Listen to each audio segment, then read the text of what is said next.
Have you ever stopped and wondered what if? Well, then this is the show for you.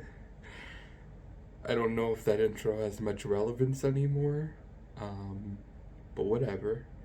I'm here to do a review. A review of Solo Leveling by Chugon, I think is the name. I might be mispronouncing that.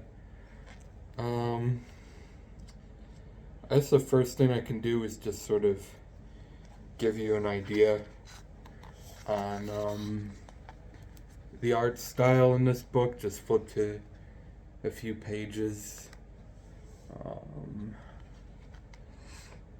just before I get into anything else. Um,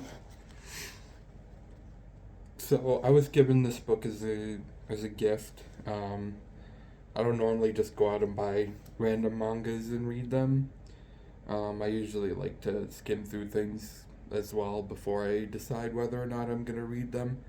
So this is out of my usual forte, but Solo Leveling is about hunters who sort of come up around the same time that these sort of gates come about with dungeons, and they're all ranked into classes based on inherently born skill levels. So it's a little bit like Sword Art Online. Um, and the main story focuses on somebody who's an E rank hunter and one of the lowest among the E rank as well, which was already the lowest rank.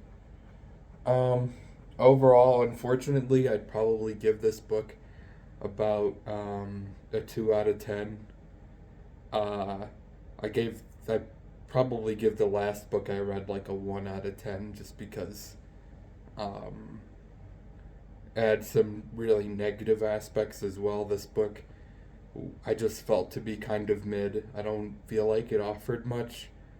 Um, I feel like you could guess at most of what it was trying to do.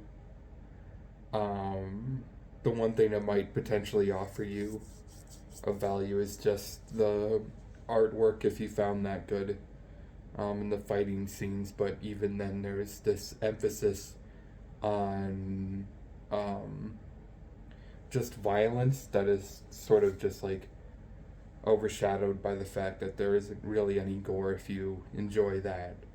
And the violence is intense, so I feel like people who would enjoy violent and intense anime fight scenes are sort of looking for that blood and gore. I see that a lot when people compare like the Naruto manga versus the anime, for instance.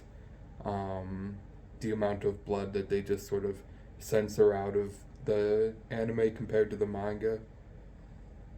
Um, over Overall, like I said, I didn't find much of value from this. I consider myself a slow reader, and I still blew through this book in like 40 minutes.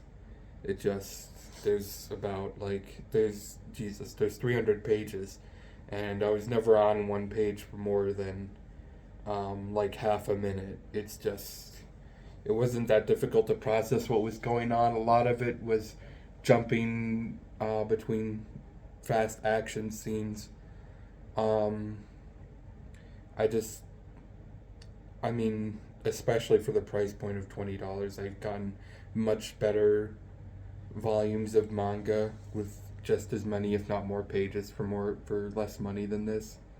Um, I mean, like I said, this was a gift for me, but you'd have to spend that if you wanted to go out and buy this.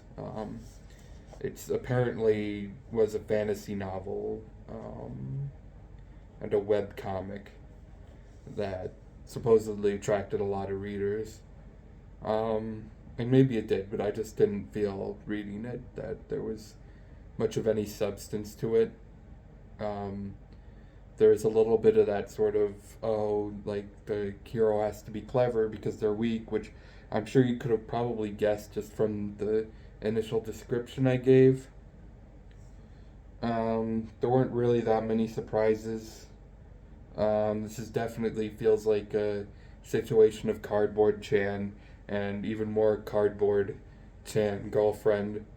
Um, who just sort of acts like the just like the worried girlfriend or something. Just not a lot of character depth to many of the characters. I didn't feel for much of any of them. And yeah, like I said, I don't want to belabor the point too much just because I don't think there's much I need to talk about with this book. I'd give it a 1 out of 10. It was mid. I wouldn't recommend reading it even just if you like bad manga. I'm sure there's something funnier out there that's also bad. Um, I found this to be honestly forgettable, which I find quite sad to say, but I aim to be honest about my feelings and thoughts with these reviews, so those are my feelings and thoughts. Thank you.